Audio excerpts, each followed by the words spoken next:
Chapter second संस्कृति का स्वरूप। इस पाठ के लेखक जो हैं डॉक्टर वासुदेव शरण अग्रवाल जी हैं। लेखक ने इस निबंध में यह बताया गया है कि संस्कृति शब्द बड़ा ही व्यापक है। व्यापक अर्थात बहुत बड़ा है। संस्कृति शब्द जो है वो एक अपने आप में गहन अर्थ रखता है और सांस्कृतिक कार्य बहुत फल देने वाला बड़ा वृक्ष है। सांस्कृतिक कार्यक्रम होते हैं, हर देश की अपनी एक संस्कृति होती है। इसी प्रकार यह हमें फलदायी वृक्ष के समान है। संस्कृति मनुष्य के भूत, वर्तमान और भावी जीवन का सर्वांगीण विकास तथा उसकी पूर्णता का आधार है। संस्कृति जो है वह मनुष्य के भूतकाल, भविष्यकाल, वर्तमान काल सभी का जो है विकास है। इससे क्या है, हमारे जीवन का विकास होता है। जैसे कि हमारी आने वाली पीढ़ी को हम संस्कार देते हैं और जो हमारे बुजुर्ग हैं उनसे भी हमने कुछ सीखा है संस्कार, उन्हें हम अपने जीवन में उतारते हैं, वही हम अपने बच्चों को देते हैं। मनुष्य का जीवन कभी रुकता नहीं है बल्कि पीढ़ी दर पीढ़ी आगे बढ़ता रहता है। मनुष्य का जीवन एक पीढ़ी आती है, फिर उसके बाद में दूसरी आ जाती है, ऐसे ही ये आगे बढ़ते रहता है। संस्कृति के विविध रूपों का उत्तराधिकार हमारे साथ चलता रहता है। इसी प्रकार संस्कृति भी जो है एक के बाद दूसरे के पास में आती रहती है। जैसे कि एक राजा की मृत्यु हो जाने पर दूसरे राजा को वहाँ का दूसरे राज्य का उसे राजा बना दिया जाता है। उसी प्रकार संस्कृति भी जो है हमारे बड़े बुजुर्गों द्वारा हमें उत्तराधिकार में दी जाती है। धर्म, दर्शन, साहित्य उसी के अंग हैं। धर्म भी इसी का अंग है। दर्शन, साहित्य में भी इसका वर्णन है। संस्कृति को लेखक ने मन का मन, प्राणों का प्राण और शरीर का शरीर निरूपित किया गया है। संस्कृति को लेखक ने जो है मन से भी ऊपर, प्राणों से भी और ज़्यादा और शरीर से भी अधिक महत्व दिया गया है। राष्ट्र संवर्धन का सबसे प्रबल कार्य संस्कृति की साधना है। राष्ट्र संवर्धन अर्थात राष्ट्र का विकास करने के लिए हमें सबसे ये प्रबल अर्थात मतलब शक्तिशाली संस्कृति की साधना करना आवश्यक है। अर्थात संस्कृति को जानना बहुत ज़रूरी है। इसलिए बुद्धि का संबल लेना आवश्यक है। इसलिए हमें बुद्धि का सहारा लेना आवश्यक है। पूर्व और नूतन का जहाँ मेल होता है वहीं उच्च संस्कृति की उपजाऊ भूमि है।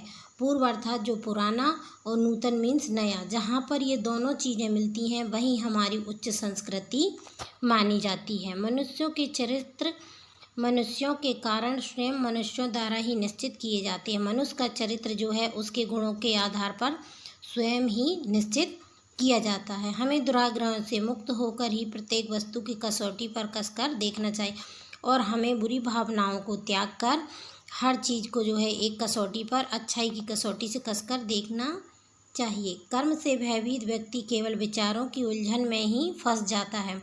जो व्यक्ति कर्महीन होता है वह विचार में ही पड़ा रहता है, क्या करूं क्या ना करूं, इसी उलझन में वह फंस जाता है। वह जीवन की किसी भी नई पद्धति या संस्कृति को जन्म नहीं दे पाता और वह अपने जीवन में किसी भी संस्कृति को आगे नहीं बढ़ा पाता और ना ही उसे जन्म दे पाता। इसलिए पूर्वकालिक संस्कृति के जो निर्माणकारी तत्व हैं उन्हें लेकर हम कर्म में लगे और नई वस्तु का निर्माण करें।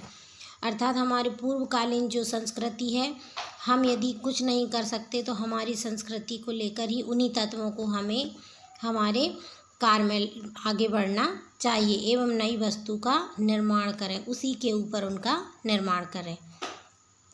संस्कृति की प्रवृत्ति महाफल देने वाली होती है। संस्कृति कार्य के छोटे छोटे से बीज बहुत फल देने वाला वृक्ष है। संस्कृति जो है हमारे जो संस्कार, भारतीय संस्कृति होती है वह हमें बहुत ही फल देने वाला वृक्ष माना गया है। इसके छोटे छोटे बीज होते हैं। यह जितने ही हम इनको बोएंगे अर्थात जितने हम इनको ग्रहण करेंगे वह उतने ही हमारे अंदर आएंगे।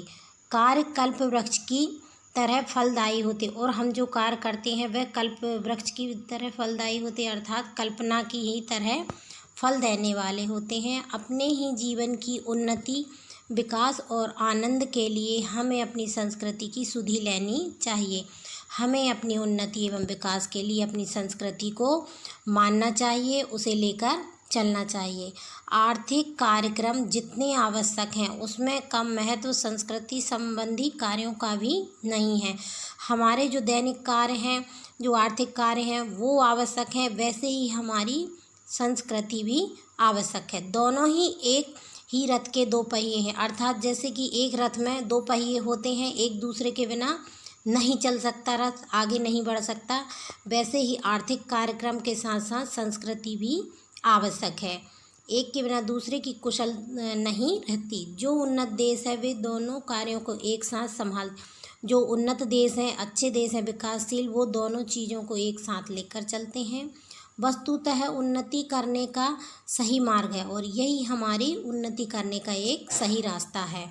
मन को भुलाकर केवल शरीर की रक्षा पर्याप्त नहीं। हमें मन को भुलाकर हमारे शरीर की रक्षा करना ही ज़रूरी नहीं है, हमें हमारे मन को भी देखना चाहिए कि हमारे अंदर कौन से संस्कार हैं, क्या संस्कृति है। संस्कृति मनुष्य के भूत, वर्तमान और भावी जीवन का सर्वपूर्ण विकास है। संस्कृति के द्वारा ही मनुष्य के भूतकाल, वर्तमान काल और भविष्य काल यानी कि जो आने वाला काल है उसका पूर्ण विकास उसी के द्वारा होता है। हमारे जीवन का ढंग हमारी संस्कृति है। हमारा जो जीवन है वह हम इन संस्कृति, रीति रिवाज, धर्म, परंपरा आदि के द्वारा ही यह हमारा तरीका है। संस्कृति हवा में नहीं रहती। संस्कृति जो है वह हवा में नहीं घुली होती, उसका मूर्तिमान रूप होता है। वह हमें देखने को मिलती है कि किस व्यक्ति के अंदर कितने संस्कार हैं, वह किस तरीके से अपनी जीवन शैली को चला रहा है, कैसे, ये सब चीज़ें संस्कृति के अंदर आती हैं। जीवन के नाना विविध रूपों का समुदाय ही संस्कृति। जीवन के जो अलग अलग अंग होते हैं, तरीके होते हैं, उनका समुदाय ही एक समुदाय जो वही संस्कृति कहलाता है। जब विधाता ने सृष्टि बनाई तो पृथ्वी और आकाश के बीच का विशाल अंतराल नाना रूपों से भरने लगा। जब विधाता ने जो है यह पृथ्वी बनाया और आकाश बनाया, अब इसके बीच में उसने बहुत कुछ चीज़ें बनाई, जैसे सूर्य, चंद्र, तारे, मेघ, ऋतुएं, षड ऋतु, उषा, संध्या, अनेक प्रकार के हमारे आकाश से भर गए और ये सब चीज़ें बनाई तो इससे ये आकाश भर गया। ये देव शिल्प थे। देव शिल्पों से प्रकृति की संस्कृति भुवनों से व्याप्त हो गई और इन्हीं देवताओं के द्वारा जो है, शिल्पकारों के द्वारा संस्कृति हमारी और कई भवनों से व्याप्त हो गई। इसी प्रकार